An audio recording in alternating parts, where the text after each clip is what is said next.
to forget to start recording. Luckily, I've written down everything, so it should be fine. I will just state Tutt's theorem, and then we will move on from there. Okay.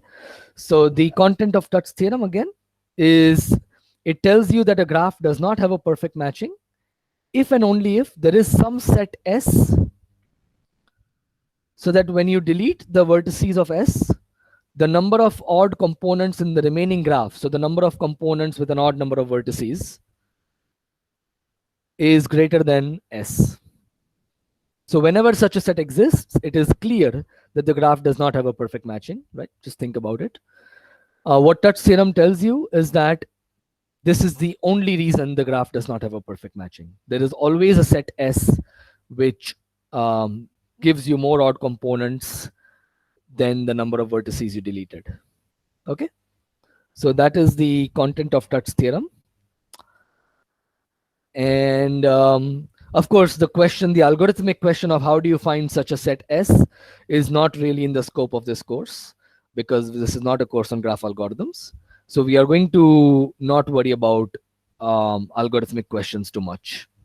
Okay, but in case you're curious, there is a polynomial time algorithm to find the set S. And in fact, there is a polynomial time algorithm to find a maximum matching in a graph, right? All right, so let's generalize this discussion. So for a graph to not have a perfect matching is the same as saying that the matching number is less than n over 2. Okay, right, so there was a comment on the chat box, Edmonds blossom shrinking. Yes, so that is the algorithm for perfect matchings in general graphs, or even maximum matchings. And it is actually in Bondi Murthy, but we are just not going to cover the algorithm. It's a bit lengthy and we won't have time to cover that. We will focus on the structural aspects of the subject. Okay, so to not have a perfect matching just means that the matching number is less than n over 2. So let us ask a more general question.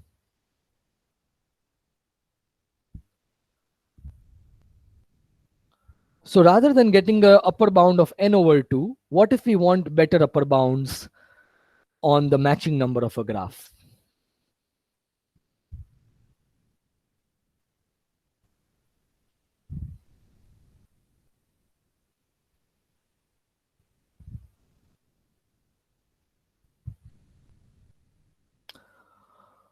Another way to think of it is, if I give you a matching, how would you convince someone that that is a maximum matching? Right?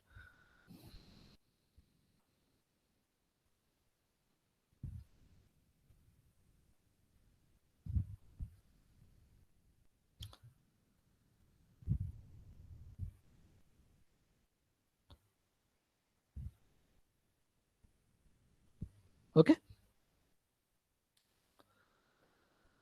So let's go back to the drawing we had. Okay. Supposing we have a set S. So G is our graph and S is our set of vertices.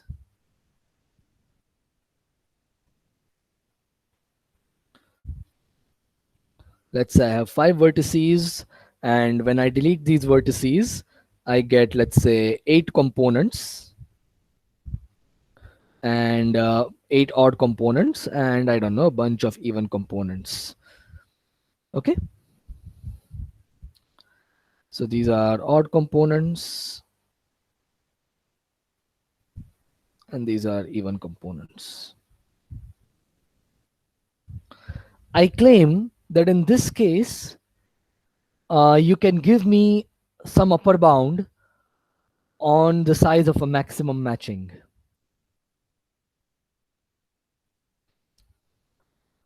Or let's think about it slightly differently. Supposing M is a matching, and let's say U is the set of M unsaturated vertices.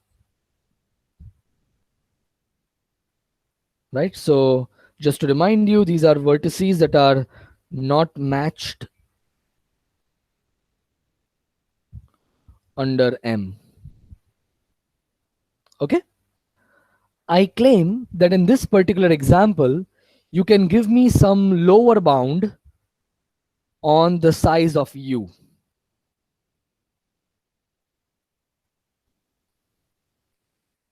Anyone?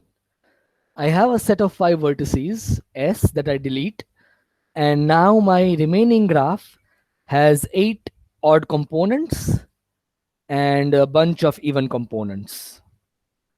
Right. So Anand is saying that it's the number of odd components minus the cardinality of the size set S. So notice that in any matching in this graph, one of the vertices for each odd component has to match with the set S. If you want all the vertices to be matched, then at least one vertex has to be matched with the set S. Well, you've got 8 odd components, so 5 of them can use the 5 vertices on the top if you are lucky. But no matter how lucky you are, there will be 3 components, each of which will have at least one vertex that is not matched. Right? So the cardinality of the set U, which is the unmatched vertices, is at least the number of odd components minus the set S. In our example, this is 8 minus 5, 3. Okay? Great. And if you have a lower bound on the number of unmatched vertices, then this translates to an upper bound on the size of the maximum matching. Notice that the cardinality of U plus 2 times the size of the matching is exactly the number of vertices in the graph. Right? Every matching includes 2 vertices, and then you have a bunch of unmatched vertices. So if you add up these quantities, you get exactly the number of vertices of the graph. So 2 times the cardinality of M is the number of vertices of the graph minus U. And this we know is less than equal to the number of vertices of the graph minus this quantity, right? So that becomes a plus. Okay. And this means that the size of any matching is bounded by the right hand side divided by 2. So I can write down as alpha prime G is less than equal to the number of vertices of the graph minus this quantity plus this divided by 2. And this is true for every set of the vertices.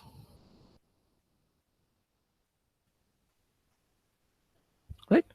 So for any set of the vertex set, for any subset of the vertex set, you can get an upper bound on the size of the maximum matching, which is this expression on the right side that you see. Of course, this upper bound could be completely pointless. It might not give you any useful information for many of the sets. But if you choose a set carefully, you might actually get a useful upper bound. Right? And one question that arises is that, is there always a set for which you get equality?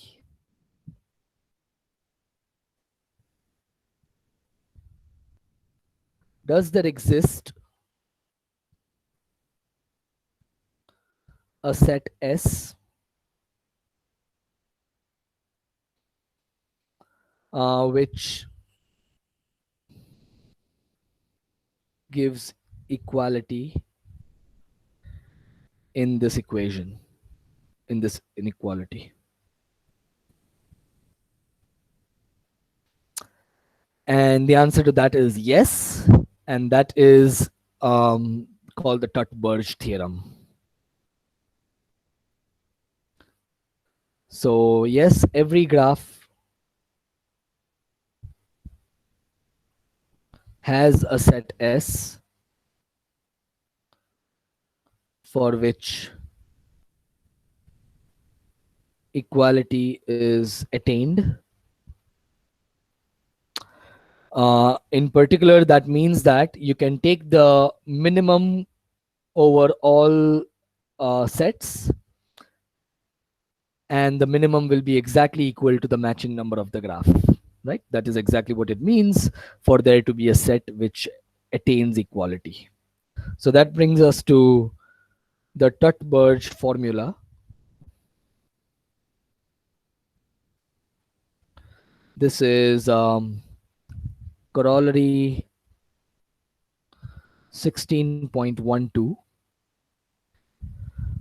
and it basically says that the matching number of a graph is exactly equal to half of, you take the minimum of this expression over all sets.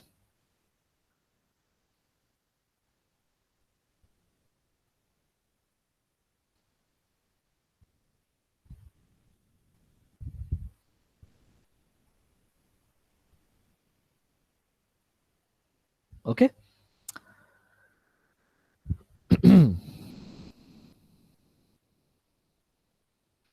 And what I want you to do for yourself is show that this implies Tut's theorem. So Tut's theorem is nothing but a special case of the Tut-Burge formula. Okay, it's an easy exercise. Good. So what we will do is we'll take the approach in Bondi-Murthy. We will call these sets for which equality is attained, we will call them barriers of the graph. Such sets are called barriers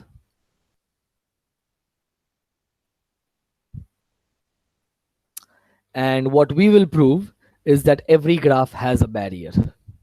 Okay, so just to be more clear so that there is no confusion, a set of vertices is a barrier if it satisfies the following equation.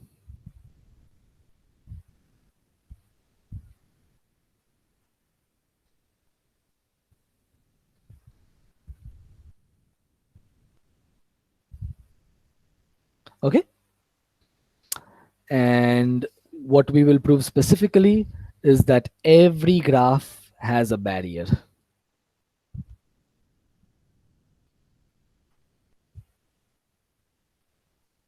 So we'll call this the Tut-Burge theorem. I don't think they use exactly the same language, but it is equivalent to whatever they did.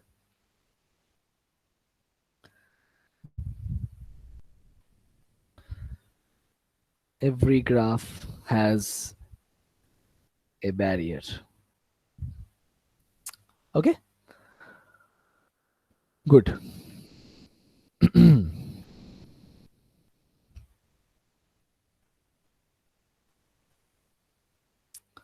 So one of our main goals in the rest of this module is to prove this theorem.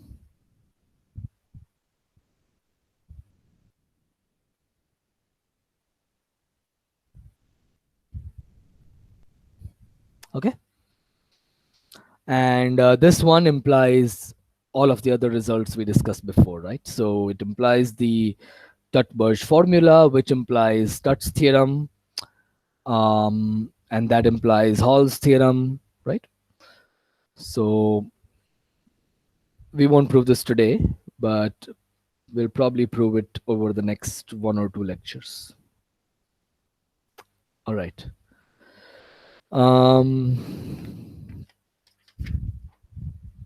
Let's see. All right. So just to understand barriers a bit better, let's ask the following question just so that we have slight better grip on barriers. So what exactly is a barrier?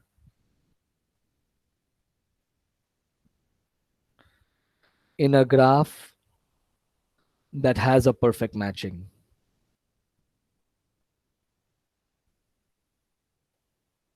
Okay. So, well, so if your graph has a perfect matching, then the matching number is exactly the number of vertices divided by 2, right? So this is exactly the number of vertices divided by 2. And for a barrier, this would be equal to half times the following expression.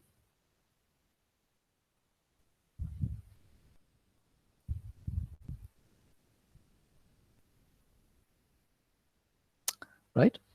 And notice that set S is a barrier if and only if this is true. And if you simplify this, it's easy to see that this is just saying that the number of odd components is exactly equal to the cardinality of the set. Okay. So if you have a graph that has a perfect matching, then notice that the empty set is a barrier, because you delete the empty set, you have exactly one graph with an even number of vertices, right? So the number of odd components is 0, and the number of vertices you deleted is also 0, right? So empty set is a barrier. Also, if you take any single vertex, then what will happen is you will get a single odd component in a graph with a perfect matching. To give you an example, so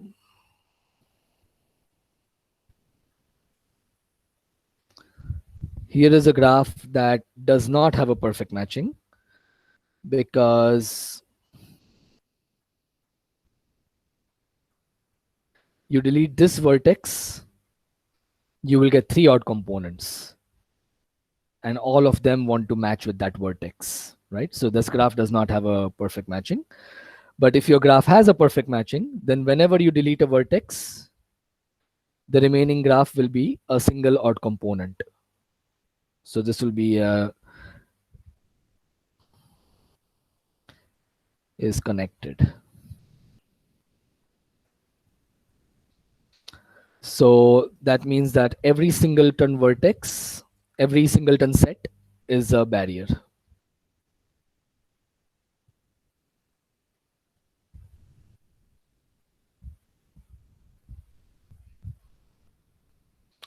These may not be the only barriers. Just to give you one quick example, here is a graph with a perfect matching, which has a barrier that is not the empty set and is not a singleton set. So if you look at this set here, S, then this is a barrier, because when you delete the set, you get 3 odd components and you have deleted 3 vertices, right? That is exactly what it means for a set to be a barrier in a graph with a perfect matching. Okay. All right. So just wanted to give you some examples of barriers. So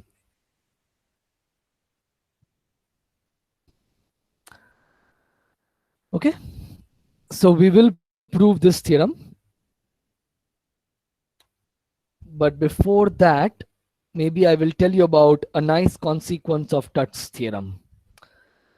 I don't know if you'll prove it today, but I just want to give you one application of Tutt's theorem before we go into proving technical results. Okay. So I want to remind you that when we were discussing bipartite matchings,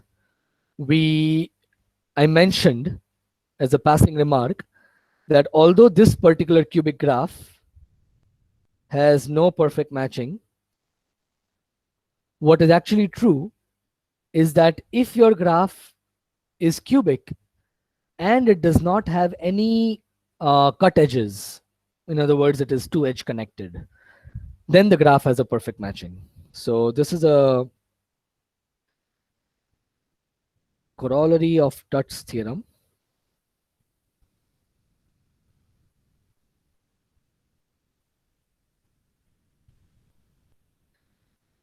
Every cubic graph, I'll just say without cut edges, has a perfect matching. In fact, this is one of the main results which that Tutt was motivated by. So this was proved by Peterson. Peterson had given a very difficult technical proof of this theorem in the, I think it was around 1890s.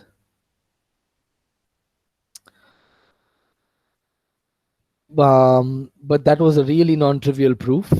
And one of the motivations for Tutt to invest in matching theory was to prove Peterson's theorem more easily. So using Tutt's theorem, which is also not that difficult to prove in retrospect, one can actually easily prove Peterson's result. Okay. So let's see if we have time to prove this. Are there any questions or concerns at this point?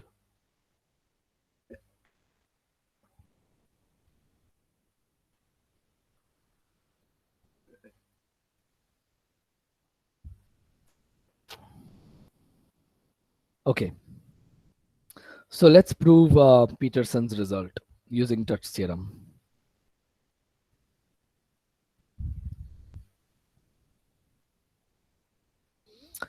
So supposing we have a graph G that is cubic and without cut edges.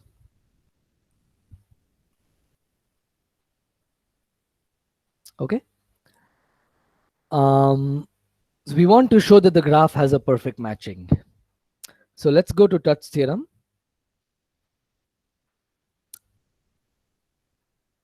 In other words, we want to show that for any set of the vertex set, for any set S, this inequality holds, right?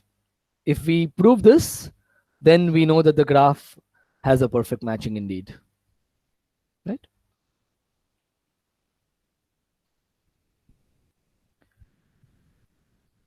We need to show that for each set of the vertices, the number of odd components is less than equal to the number of vertices we delete.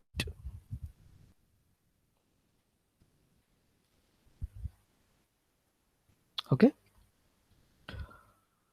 good. Or maybe we can argue by contradiction. Supposing there is a set for which this is not true. Let's argue by contradiction. Suppose there exists a set S such that the number of odd components is greater than the set S. Okay. So let's make a drawing. Supposing we have these vertices, we delete. And now we get more odd components than our number of vertices.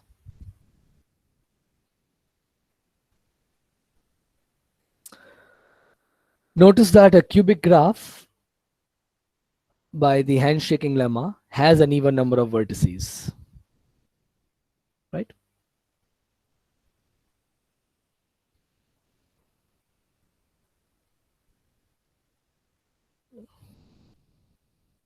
Okay.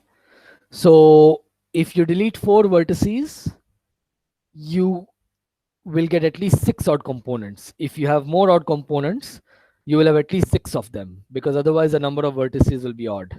So I can easily assume that the number of odd components, so since the number of vertices is even, the number of odd components is going to be at least the size of the set plus 2. Otherwise, you do the math and you see that there is an odd number of vertices in the whole graph. Okay. In this example, if you had 5 odd components, so you would have 5 components with odd number of vertices, that would be an odd number of vertices. And the size of the set S is 4. So you will have another 4 vertices, which will still be an odd number of vertices. Right? And of course, there could be even components. We don't really care about them. Let me just draw them for the sake of completeness. Okay. I claim that this drawing should lead us to a contradiction. We will arrive at a contradiction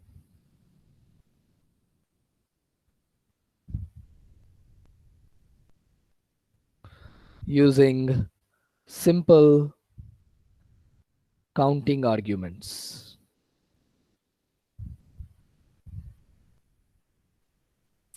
Okay. Is everybody with me so far? Are there any questions or concerns?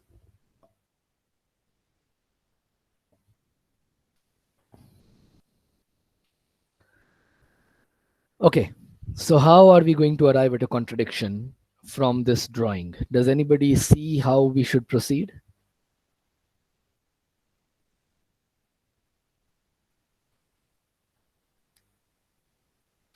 We are going to count the degrees of the vertices.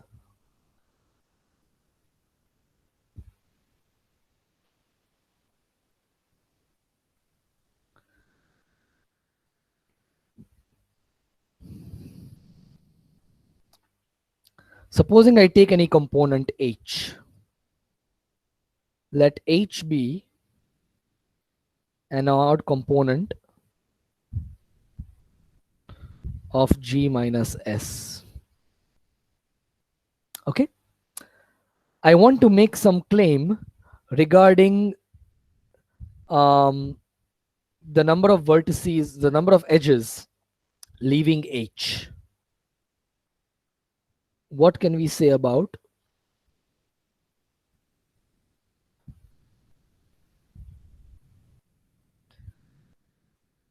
so I want to look at this component and I want to see how many edges are going out of this component. And if they go out of the component, they have to go into the set S, right? So what can we say about this set, the cardinality of this set? Anyone? Remember, our graph does not have cut edges. What does that mean?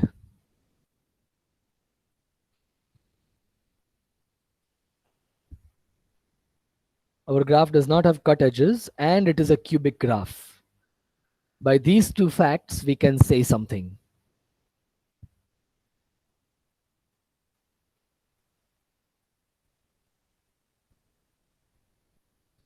At least 2, right? So note that this is at least 2 since G does not have cut edges.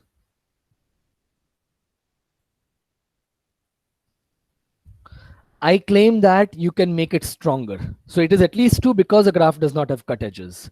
Now I want you to use the fact that the graph G is cubic. Every vertex in the graph has degree 3.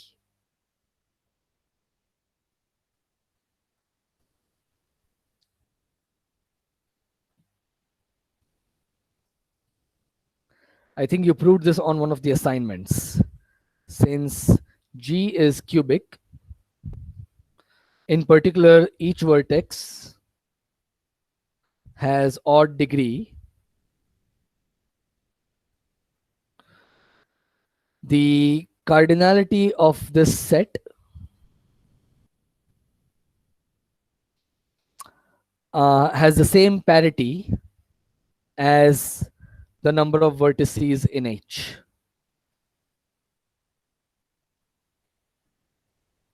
Okay, this is another application of basically the handshaking lemma.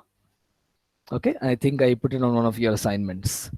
If every vertex has odd degree, then for any set S, the number, well, maybe I call it T, I don't know. For any set T, the number of edges leaving has the same parity as the size of the set T. Okay.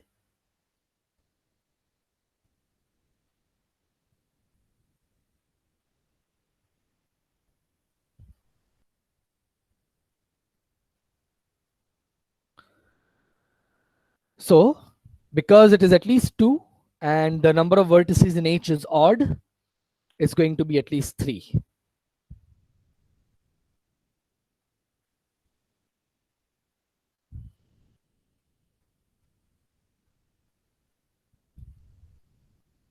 Okay, so for each of these components, you're going to have at least 3 edges leaving.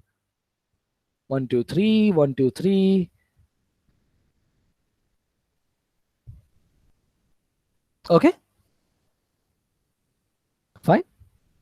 So you have at least 3 for every component. So the number of edges leaving this whole set, well, all these edges that leave any component, they have to go into this set S. Right?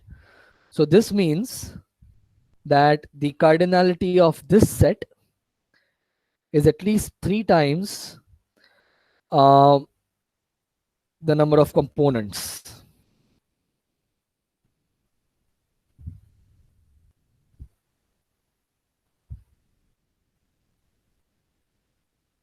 Number of odd components. Right? So this is 3 times the number of odd components of G minus S.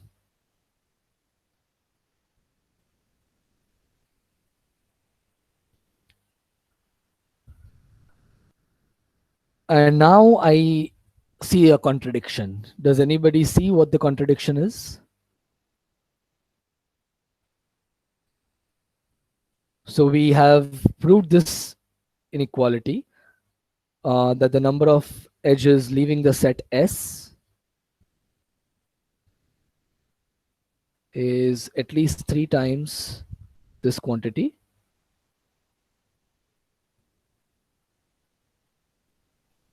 But I claim that you can also prove an upper bound, and the upper bound and the lower bound will contradict each other.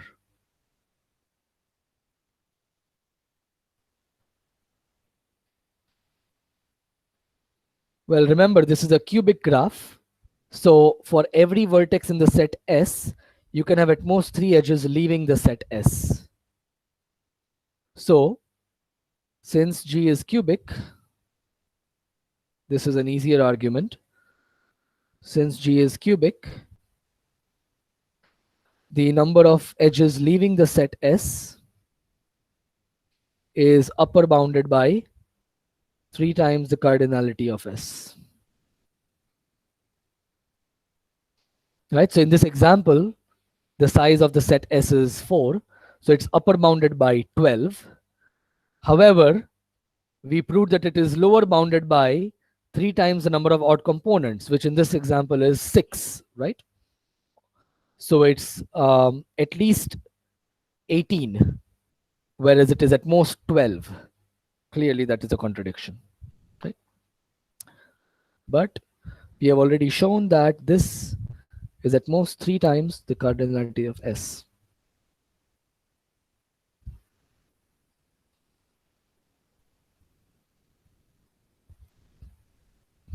Right?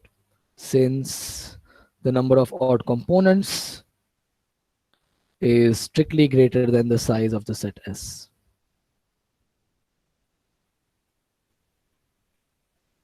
Right?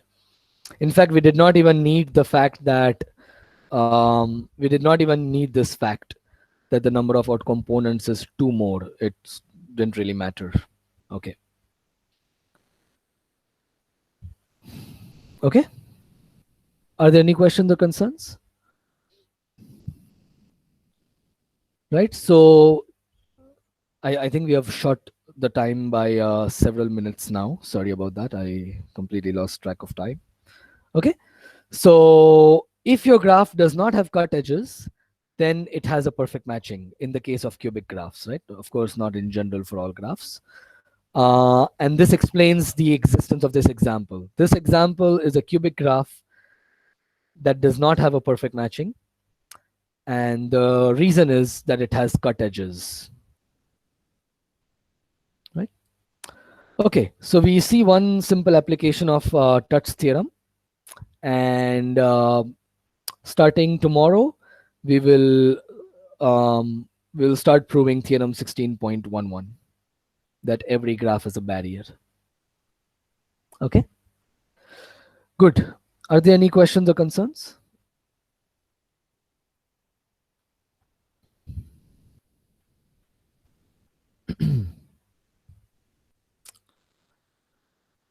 All right. Well, if not, feel free to leave the meeting. I'm still here for another 3-4 minutes, and I will put out the next assignment today itself.